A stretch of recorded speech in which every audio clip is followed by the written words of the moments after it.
One big takeaway that I am leaving with after attending the Accelerate ASU conference today is us wanting to expand and grow our college course offerings. And seeing how Accelerate ASU is implemented in different contexts and different communities has been so impactful. I found myself saying, oh, that's interesting, I never thought of that. And same conversely, like I've been able to network with a lot of people, and it just helps build a stronger system to, again, support our students better. It was amazing to meet with other people who are doing similar things and find out how they're structuring their programs, how they're working with their students. And so gathering some of the best ASU implementers across the country, putting them in a room, putting them at a table, having them talk to each other, you'll just see ideas grow organically, relationships grow organically. This is where the learning happens. It happens from learning from other people and sharing ideas.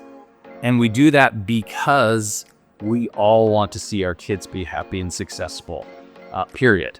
I would 100% recommend that other educators or district managers attend the Accelerate ASU event so that you can continue to network, but also to work with ASU directly.